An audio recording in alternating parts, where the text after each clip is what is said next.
In progress. We are learning the Farbrengen from Parshas Tzav and Parshas Parah, which falls out on Chaf Adar Sheni in the year 1970, Tavshin Lamed, the same days as it is this year here in 2024, Tavshin Pei Dalet. So the Rebbe made Kiddush and wine, and the Rebbe started to talk about Parah Aduma.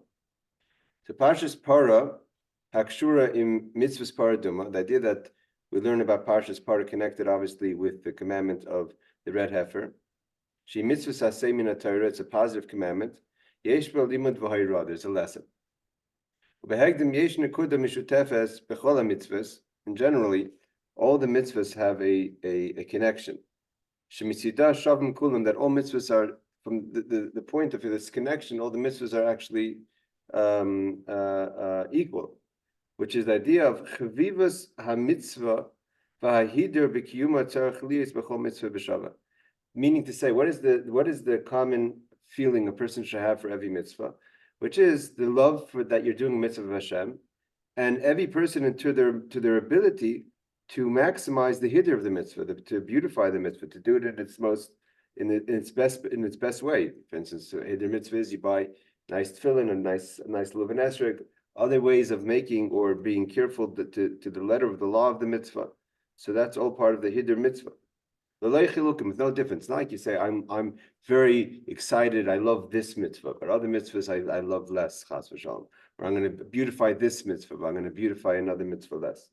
That's the Rebbe says, not just it's not this is the way to do it, but it's forbidden to have any other attitude to Torah mitzvahs. K'mayim Razal, a pasuk, the Rebbe brings on the pasuk that says, Arichaim pentifales. It says, what's a peles? A peles is a weight. So Orachaim is pentapalis, so it's brought down. A person shouldn't sit down. So where is this? A Gemara says this? It's a medrash. So a person shouldn't sit down and weigh each mitzvah. Which one do you like? Which one you don't like? Which one you beautify Reb Shimon, and which one you don't? We're on page 420, just starting the Farbrengen. Achas kala shebakalas, whether it's a very simple mitzvah, achas chamura shebachamura, or if it's a more severe mitzvah. So the Rebbe starts off saying is that that mitzvah paraduma, we have to learn from the mitzvah paraduma, which we're going to take a lesson in a second. But in general, the Rebbe says the attitude a person must have with all mitzvahs is equal. That you love the mitzvah, that through mitzvah you're connecting to Hashem. You're not supposed to sit there and weigh each mitzvah, which one you want to be mahadrin. I like to do this mitzvah. This is my mitzvah. That it means that there's a concept avuch mahav zar tvei. What was your father more careful in? The Gemara goes through different people from the Gemara, different Talmidei Chachamim, where they asked their children, "What was your father?" But there's what you were careful in is one thing, but to say that I like it more, or the hider is more important to me, or this mitzvah is more, so that's not allowed. There's the alpha became. Nevertheless, in the medrash itself that discusses that a person is not supposed to weigh mitzvahs, light mitzvahs versus heavy mitzvahs. But it does use the language of light mitzvahs and heavy mitzvahs.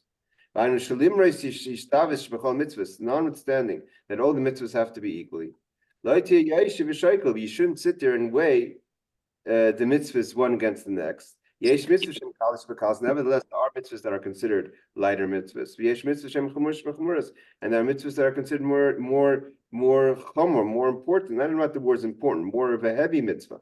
And there's also the way we look at the mitzvah. If a mitzvah is a kala or a chamura, it's also comes into a question of halacha. For instance, shakasher nifgashim shtei mitzvahs shehem b'stir zelzeh.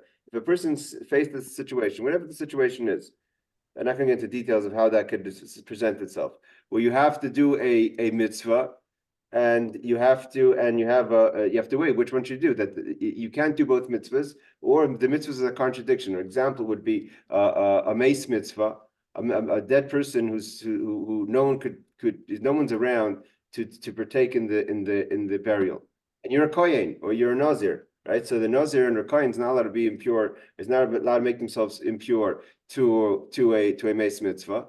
But it's more important to bury the dead. So therefore, we have to weigh the two.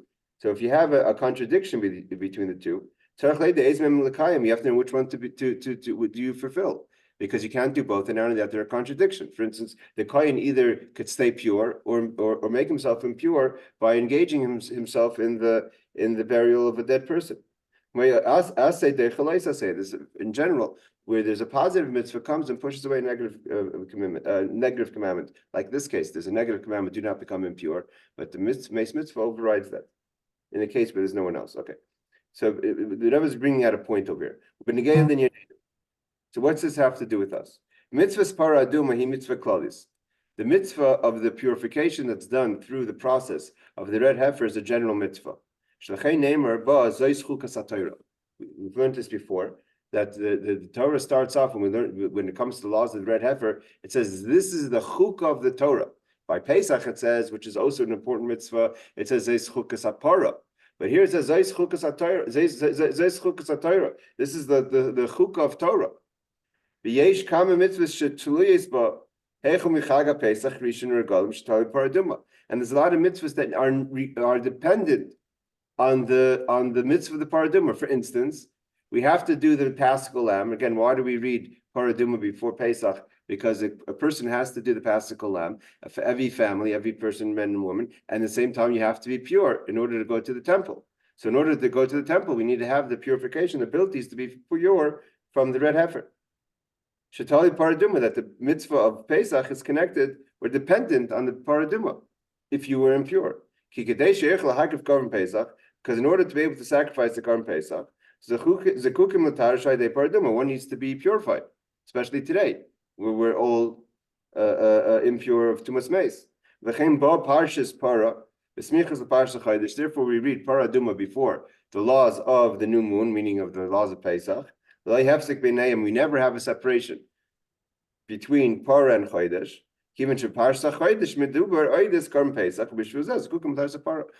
Chodesh talks about the sacrifice of the Korban Pesach, but in order to be able to participate, right? What do we say? One of the reasons of Pesach Sheni, where the people who came to Moshe and said we were impure, we couldn't participate in the Korban Pesach because they were impure.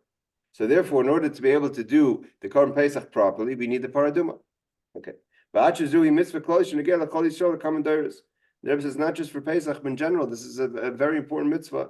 That's a lot of the things depend on it for generations. Why? Because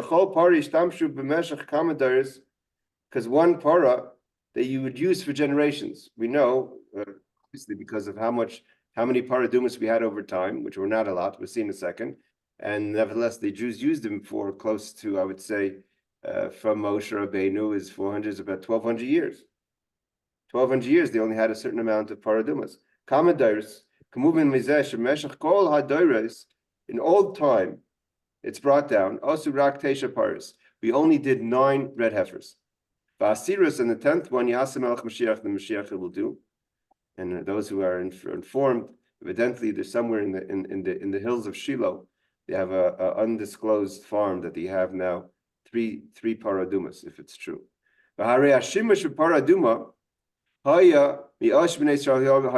And these 9 were all there from the times of the Midbar, meaning to say that when did we start counting? From Moshe Rabbeinu, from the Midbar, all the way till the destruction of the second temple. The Rebbe here adds, not just right after the destruction, but it seems like there was a few years, many years, I'm not sure how many, it doesn't say, after the destruction of the second temple, they still had access to the red heifer. It's many, many years. For instance, 39 years they had in the Midbar. Evidently, they did the first red heifer on the second year, so they had to do it before they were able to put up the Mishkan, right? So the Paradum came before the Mishkan. So you had 39 years of the Midbar, and 480 years. So whoever's counting the math, we already have 519 years until the building of the first temple. Then you have Taf Yud Shana Shabbos Rishon, then you have 410 years of the first temple, 70 years of the Galus and Bavel, and then 420 years of the second temple. We're talking about, again, like I said, over 1,200 years. And they still had it for, it seems like quite a bit of years, doesn't say how many, after the destruction of the second temple. They still used afra para. Here he quotes as a source in Encyclopedia Talmudis. So it's clearly 9 red heifers in over a period of 1,200 years means each red heifer, and we know for sure, we know that the first red heifer, Moshe's red heifer, lasted until the second temple. I'm not sure why the Rebbe is not pointing that out, because that's not 800 years right there. So even if you divide 1,200 by 9, it's many. Each paraduma lasted many years. Now we're going to go into the Gemara. It means an average. It's about an average over 120 years, so to say, of each paraduma. So that's a long time. You have to remember. I mean, paraduma. I mean, obviously, very little ash went into the water, but a paraduma. I can't imagine it yielded a lot of. Even if they put in all the things that they put into paraduma, they put in the wood and the this and all the paint. It wasn't just the cow itself that made up of the ash. There was the wood and all that. So even if you put in a lot of things, I mean, it didn't yield gallons of ash. The ash of a single cow is not going to yield a lot of ash. And even if you add in the wood and all the different woods, I can't imagine it filled up more than a few gallons of ash. V'hinei misupar b'gemara. And why am I saying this? Because when Israel killed Eichmann, and so the person in charge said he was so shocked at the little amount of ash that comes out of a single person. So I can imagine a cow, how much more, and even with the wood. So we're not talking about gallons of ash, and it lasted hundreds and hundreds of years. The Gemara now tells us a story. The Gemara is in Kedushin. Everyone knows this story, or those who from children we've learned this story. Barichas, in length, the Gemara tells the story. There was a paraduma that was born to a group of Gentiles. What do you call it? Farm edrei, his group of cows. And so they heard about it. So red heifer was born to a Gentile. Means in part of his cattle, part of his in his barn, there was a red heifer. So the rabbis wanted it. That's like. So the rabbis went to go try to purchase the red heifer.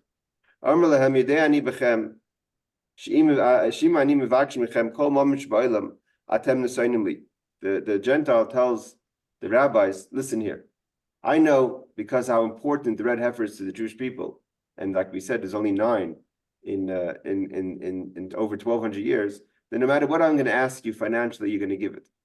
The red heifers that they brought over, I think from New Jersey, someone paid $1 million.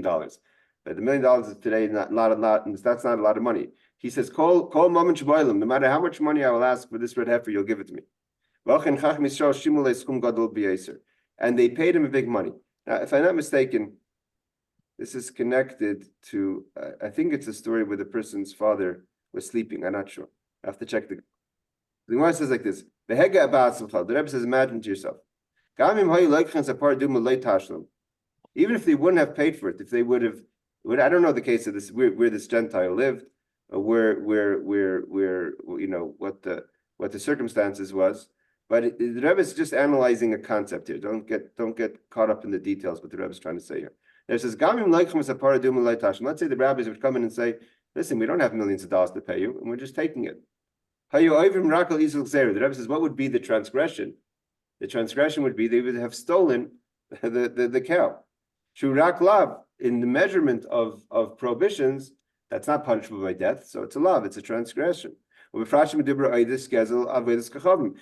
if this person was an idol worshiper. So it's less of a violation. So if you had to say, 1 second, let's say for whatever reason, let's say he wouldn't be willing to sell, and the rabbis had to make a decision. They said, we're going to let this guy's an idol worshiper, and so we're just taking it from him. And maybe he lived in Eretz Yisrael at the time. It doesn't say where he lived, or at least I don't know. And maybe he lived in Eretz Yisrael, so it was kind of the law of the land is the law of the land, and we're just taking it. So let's say it would be wrong to do it, but it wouldn't be a huge sin versus the importance of the paradigm.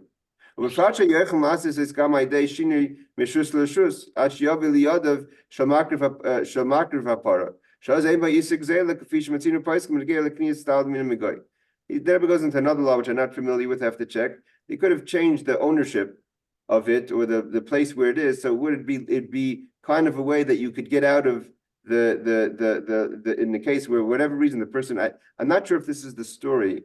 This is the famous story where the Gentiles was a very God-fearing person and didn't want to wake his father. And I think sorry, that's another story. That's a story with the stones for the Choshen. And then he was given a Parah Aduma. Okay. So here he says so this Gentile, he says they could have figured out a way to manipulate the law, like I said, in the importance of the situation, that if he wouldn't give it to him, they would be able to take it. Nevertheless, what's the point? Even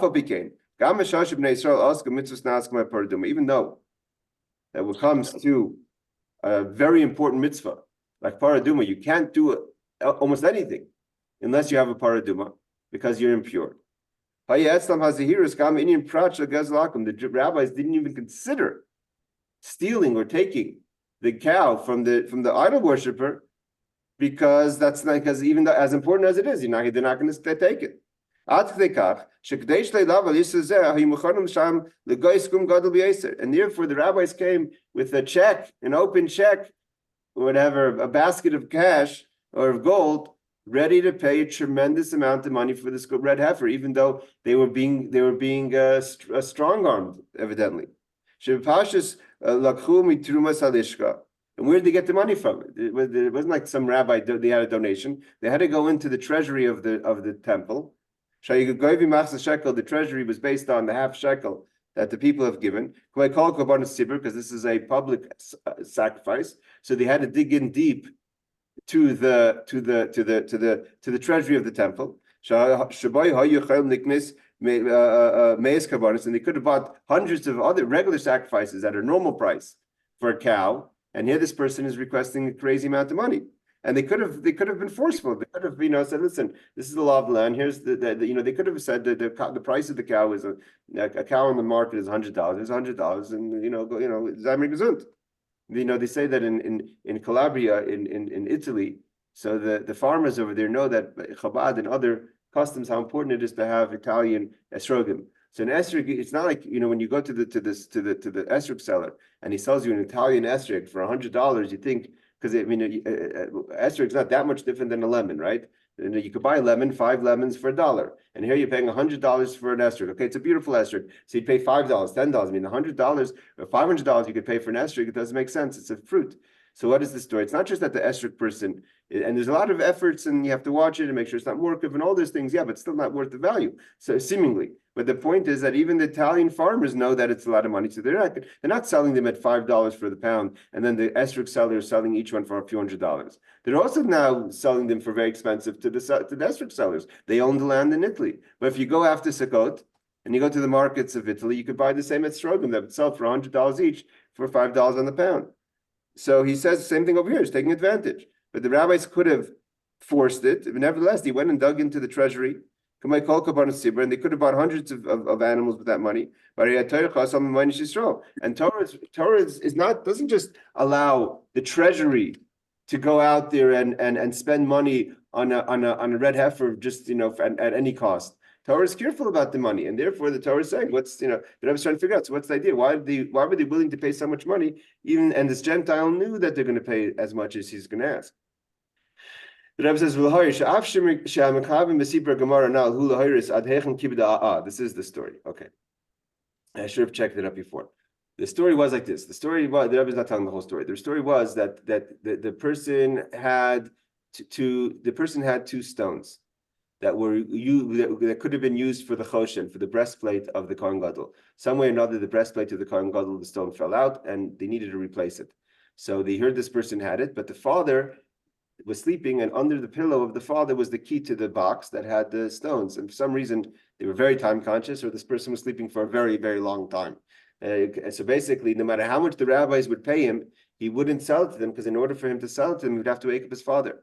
So the God was watching, obviously, the whole story. Again, I'm not sure how the scenario was. He obviously slept long, or the rabbis were in extreme rush. Maybe they had to catch a boat back, whatever. So as a reward for him being careful of it, honoring his father, the God blessed him with the red heifer, and he made more money on the red heifer than he would have made on the stones.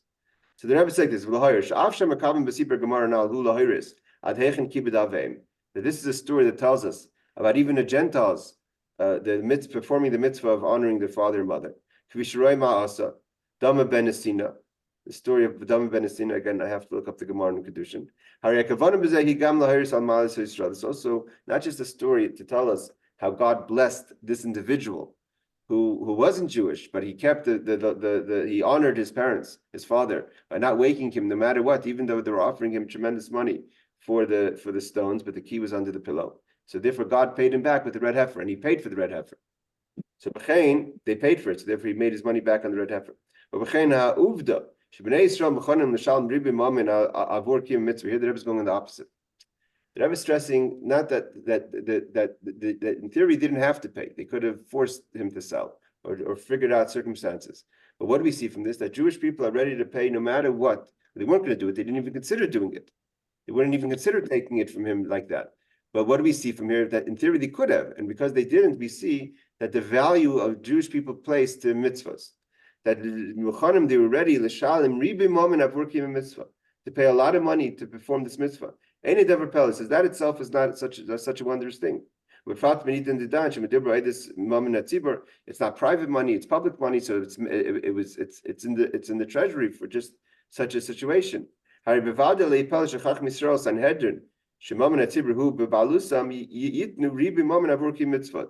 talking about an individual.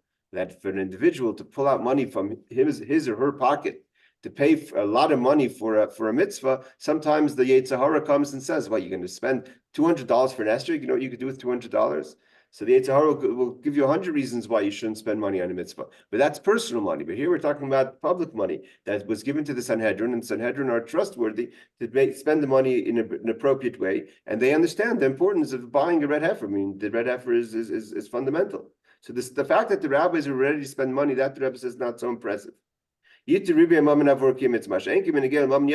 about private money. This is depending on the individual. Does this person want to, or is this person ready to spend a lot of money on a mitzvah? What's the chiddush of the story? The Rebbe is trying to figure out the chiddush. That even when we're talking about a most important mitzvah, like Parah, in a b'shas ma'is in Yizharu b'nei Yisrael gam be'inyan prati k'may gezel, that the Jewish people, the rabbis, didn't even consider taking the money by force, the cow by force, even if it was a small violation of stealing from a idol worshiper. The Rebbe says, what's the lesson to us? Especially Parah is not just any law, but have a special reading that it's almost biblical to come to listen to this Shabbos to the reading of the red heifer. Like I just said, that there's opinions that say that to listen to the reading of the Parah is biblical, just like Zachar, just like listening to last week's reading of Amalek. We have to learn a lesson. There are certain people that when it comes to certain mitzvahs, they become very excited. It's very important to them.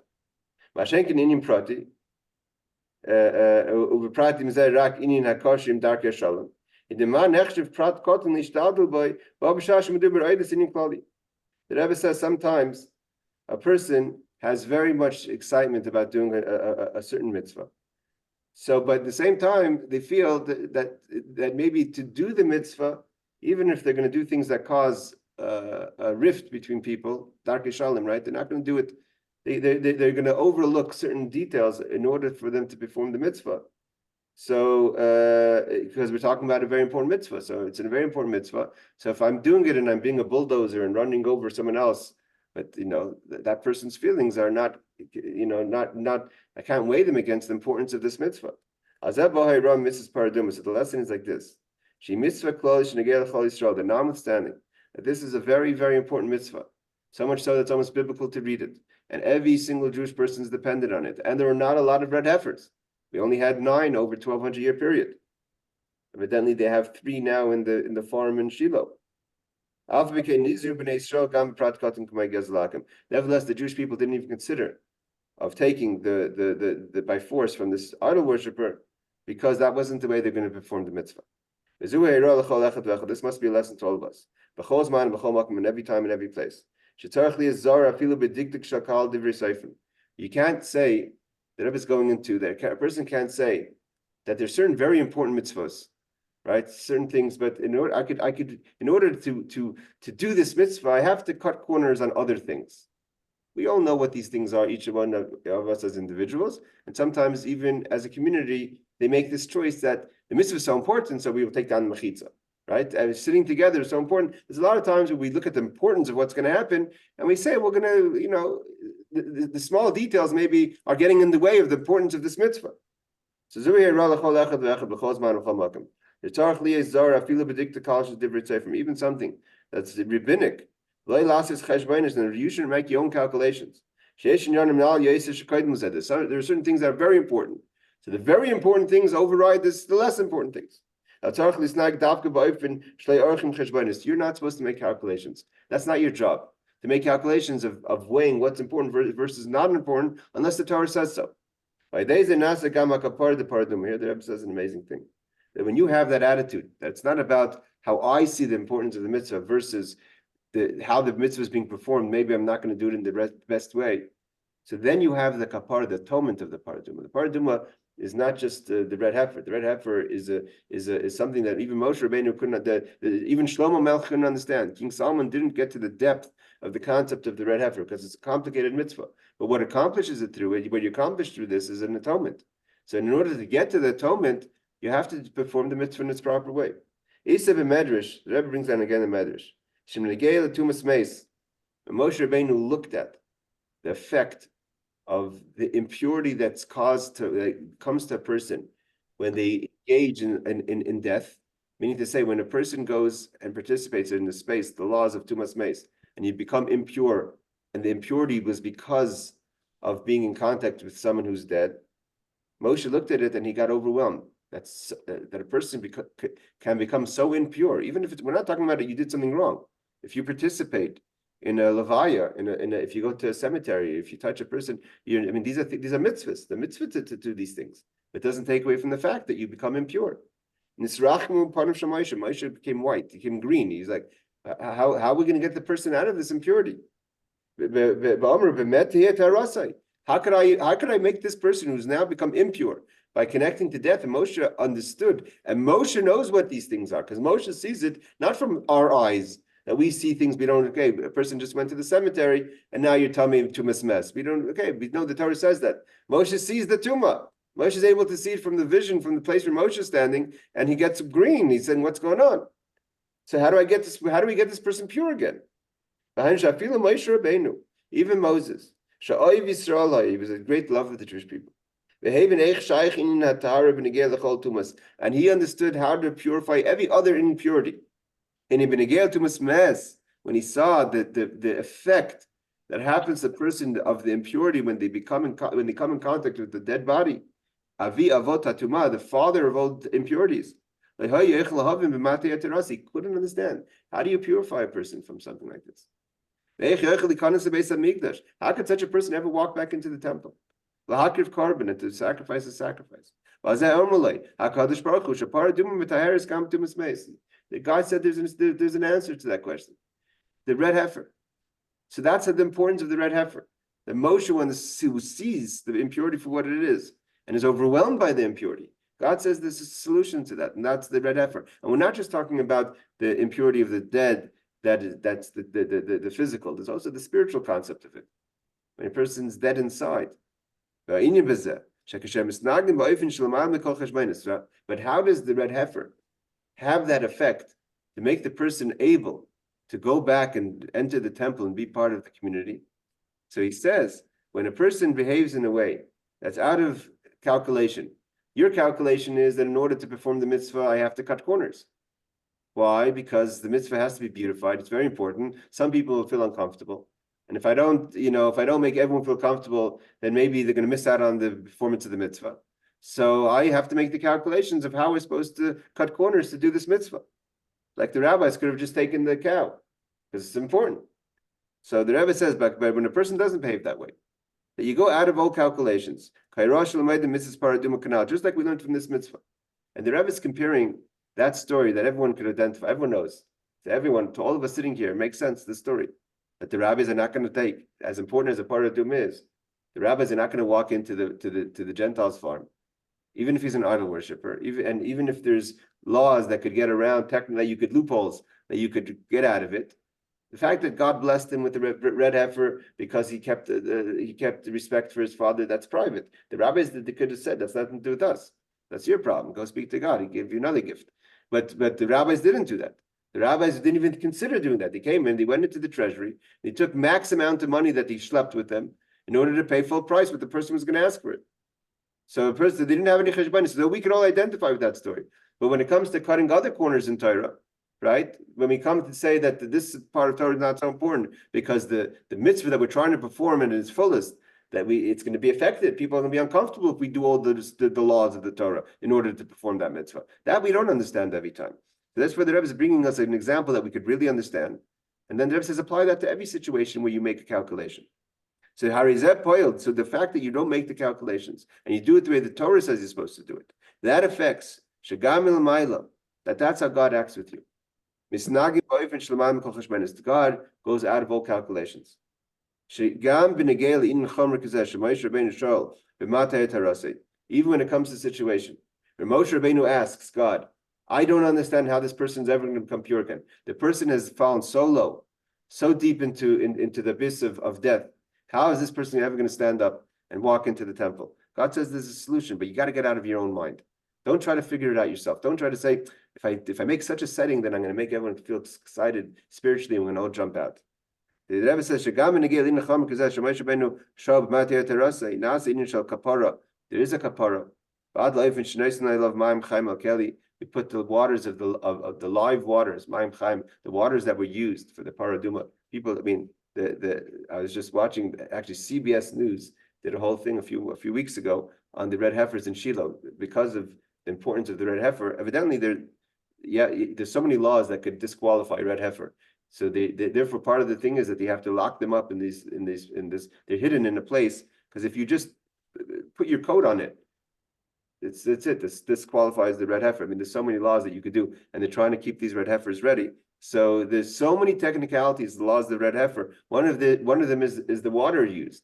That the waters that are used, we know there's different kind of waters that bring purification. The waters that are used for the red heifer are very complicated waters. How you draw the water, your intentions when you draw the water. There's so many laws of the red heifer. But the idea is that Ma'im Chaim, you take the live water, Al-Keli that goes into the vessel, and you spray that on a person. Even if it says one drop falls on a person, that person becomes pure again.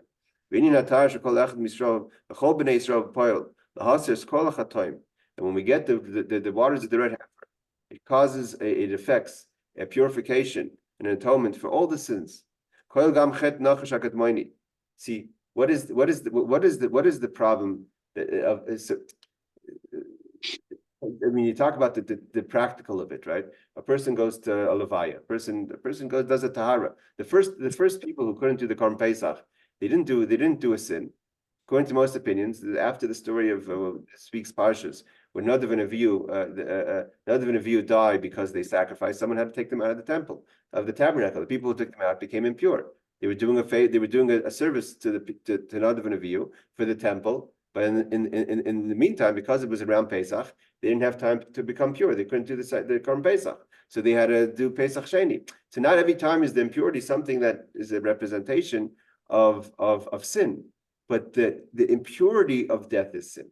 Because why did death come to the world? Because of sin. That's the connection. Death came to the world because the snake convinced Chava to eat from the tree of knowledge. So it says, so that's when a person comes into contact with that, willingly or not willingly, whatever the situation is, you kind of get in contact with that, with the message of the story of Chava and the snake. So therefore, again, he says, how do we purify ourselves? We get all the sins to be taken away from us through the red heifer. Also the sin of the Nachashat Kadmoni, of the first snake. That's the source of all the snakes, of all the sins, and all the impurities. And from that, Parshas Parah, we know that Parshas Parah is very much connected not just to the Pesach, but also to the Gula Mitzvah. Mashiach comes, we're going to need the red heifer again. So therefore, it's all connected to the coming of Mashiach. Come speedily in our time. We have 10 minutes. Let's go a little further.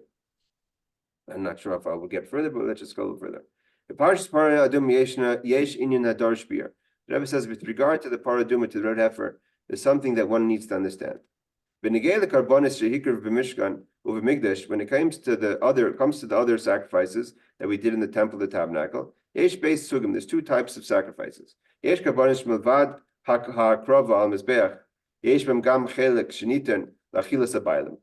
was certain karbonis like a shlamim that you would sacrifice parts of the animal on the altar, and the rest of the animal, like the carbon pesach, was given to the owners to that they would eat.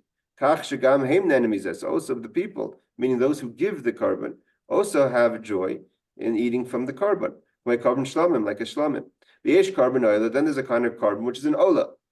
That there's no one eats any of the carbon. It goes, the entire carbon goes onto the mizbech and gets sacrificed. V'yesh carbon shekarv kula gam mizbech kol Hashem. It's all for God. V'zeh echad hapirushim b'shem oila. She'oila kula Hashem. The word oila means it's all elevated to God. There's other karbanis, the Rebbe says, that the owners get nothing, but the kohanim eat part of it. The kachatos, the kohanim eat part of it, but the owners don't. But there's some eating being done. It says kohanim oichlim, when the kohen eats, the bailam is chaprim, and then the owners who donated, who gave it, they were obligatory if it was a sin, they get the atonement. There's certain karbanis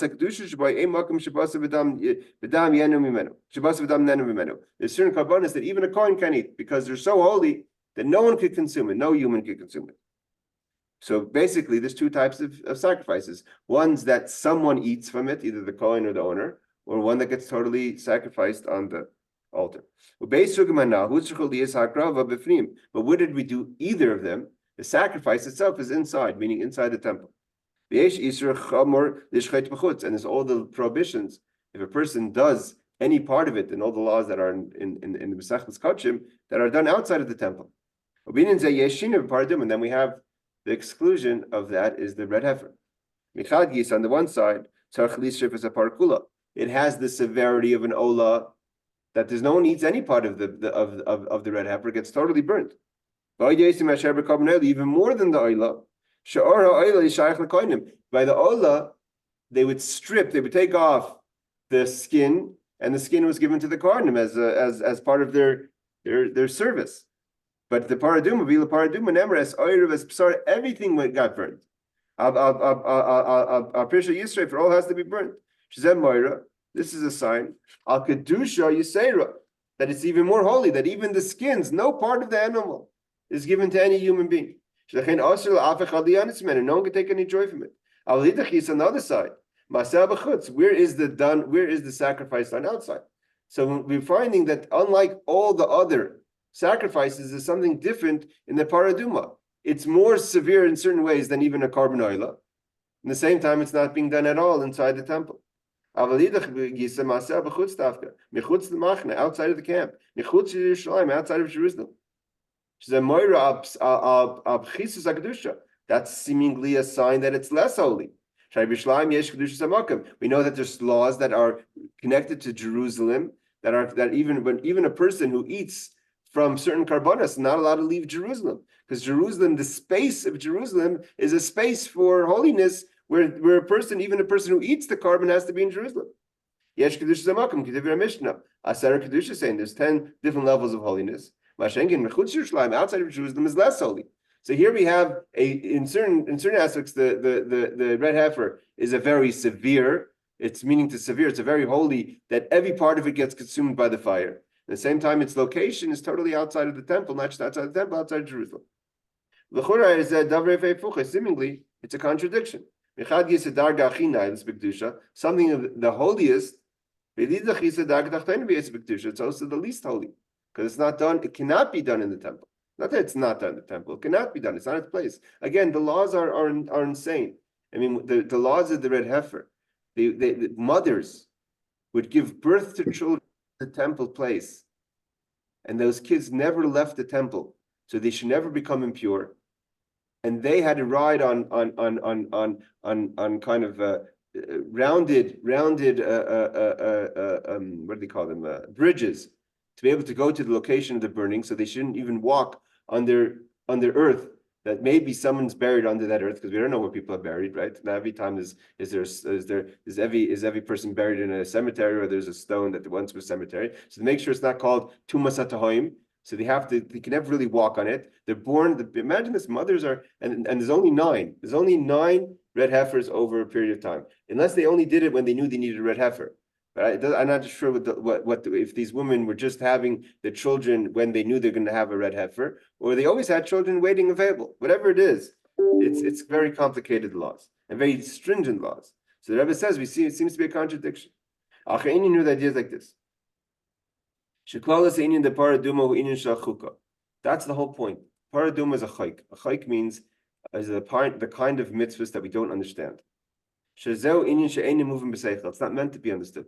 The Gentiles, the nations of the world, the Hamans, the people that took issue with Judaism, was always with the chukim. They couldn't understand the Jewish people's laws that didn't make sense. You want to say don't do this, do this. Even laws of holidays make sense. You have a holiday, every religion has holidays. But to say that these kind of laws that there's no logic to it, they didn't understand. Why would a person participate in something that makes no sense? So this is a chukim. It's not understood. There's another part of Parah Duma that's not understood. That the people who participate in getting the Parah Duma ready, they become impure. And the people who use it become pure. So there's just a lot of things that don't make sense in Parah Duma. Here the Rebbe says, the nations of the world, they challenge the Jewish people. Ma mitzvah zaisa ma tam yeshba. What are you doing over here? What's this mitzvah? What's the reasoning behind it? V'gam b'nei Yisrael ma'adim. And what do the Jewish people answer? They don't like to say we have a reason you don't understand. She'en al zatam. There's no reason. We don't know the reason. B'seichel she'ein ze ba'ifin shebnei Yisrael atzim yodim zatam. We don't know the reason. El adrab zeh pirush inin she'ein leitam b'seichel. This is what it means. This is the mitzvah that makes no sense. V'tzarich l'kayim. The only reason we do it is beglash kachti b'kadosh baruch hu. That's what God told us to do. So we're not asking the connection, the beyond logic connection that the Jewish people have with Torah mitzvahs is represented in Parah Duma. You could ask me 100 questions of why we shouldn't be doing it, why it doesn't make sense, but that's not my relationship with God. That I have a relationship with God based on logic. My relationship with God, God told me to do it. When I understand, I understand. When I don't understand, I don't understand. That doesn't affect my relationship. So this is exactly the case of Ein Leitam B'Seichel that has no logic. And why do we listen? Why do we do this mitzvah? This is what Hashem said. So too, when it comes to seemingly the contradiction of the most sacred of sacrifices done specifically outside of Jerusalem, that the whole animal gets burnt, and dafka outside, that itself is not understood. And the Rebbe goes obviously in. We have 1 minute. I want to just read the next paragraph to get some sort of lesson for us. This is a lesson for us. A person may find that they're outside the camp. They're outside the camp. Not just that there's a camp, but they're themselves. Find themselves outside the camp. Even they give everything. Hashem asks that you have to give everything for God. Yesh Yehudim, the Rebbe says, there are certain Jews. They can't go into the temple.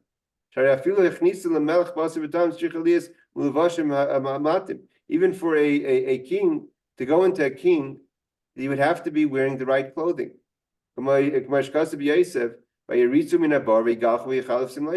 That Yosef, when he was taken out of the prison, they couldn't just present him to Parah. They needed to clean him up. You can't just show up to Parah looking like you came out of the pit. And afterwards you get to Parah. Even if we're talking about going into a regular king, going into a Jewish king. A person has to be worthy. Let's see if there's such a person that can't go in to see the king. You can't go into the Beis Hamikdash. A person may say, if I can't go in, If I'm a person that was, for whatever reason, I was told I have to be outside the camp, I may say, I have nothing to do with the camp, I have nothing to do with the king. No, the Parah is done in your domain. Without any calculation, because the king has to do with you. Yes, you can't go into the palace. Yes, you can't go into the temple, but the king still is connected to you. Like the example given in Tanya, that great king comes and shows his great love. The ish hedyet, the venivza, to a simple, low person, a mutal bashman that's sitting in the garbage. Love, and he goes to that person and shows that person love. Even when you're outside of the camp, you're standing facing the oil moyed, the sanctuary. Even though they were out of Jerusalem, but they had to be able to see the entrance of the sanctuary. It's a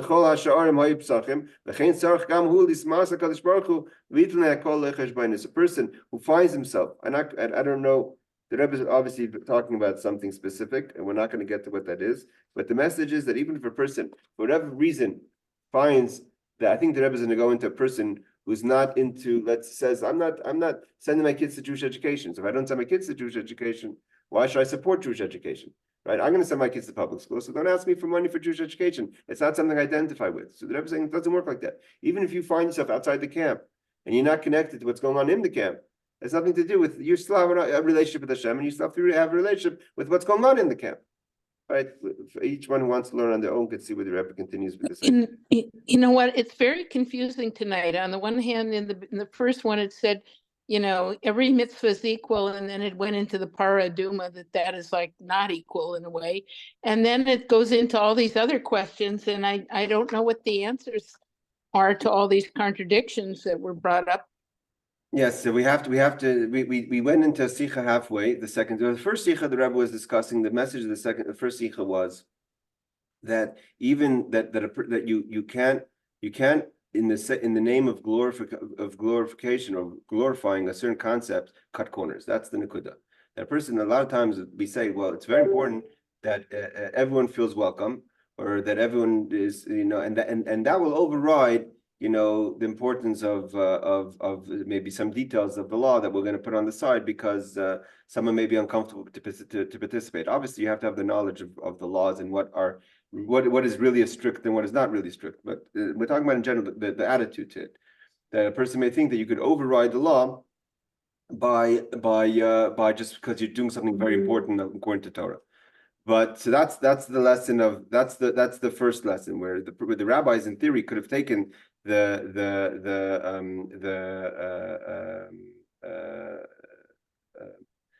cow on their own and then just because for the sake of the importance of the red heifer, so they didn't. And they would have to use a lot of money for that. So what? Because in the bigger picture, you have to just do the way it has to be done, and then that's the only way you're going to get the blessing from Hashem. You want the blessing, you have to just keep according to the letter of the law, and the blessing comes because that's the power of the Parah Duma. The second Sicha that Rebbe went into that the questions like you asked, all the contradictions, seemingly it's a very holy sacrifice, and it totally gets consumed and all that. But nevertheless, it's done outside the camp. Where the Rebbe seems to be going with this, we didn't get there, but the Rebbe seems to be going with this. That a person who finds themselves outside the camp sometimes, they say these are things that are not relatable to me. Yeah, for instance, you're going to collect money for your yeshiva. Yeshiva is not something I identify. I don't send my kids to yeshiva. Why would I give money to yeshiva? Well, I don't go to shul. Why would I give money to shul? If I don't find this like I'm part of the community, don't come to me about community things. That's not something I do. The Rebbe says it doesn't work like that. God has to do with you no matter what. If for whatever reason you find yourself where you've been placed outside the community, that doesn't mean you don't have what you could disconnect yourself from the community. That's the point that the Rebbe is getting at. All right, ladies and gentlemen, Shabbat Shalom, and I hope you guys all hear Shabbos Parah. We should get the message of the Parah. We should have the Parah too. We should have the real one, whether it's in Shile or somewhere else, and with the purification, the Beis Hamikdash B'Kariv. Laila Tov, take care.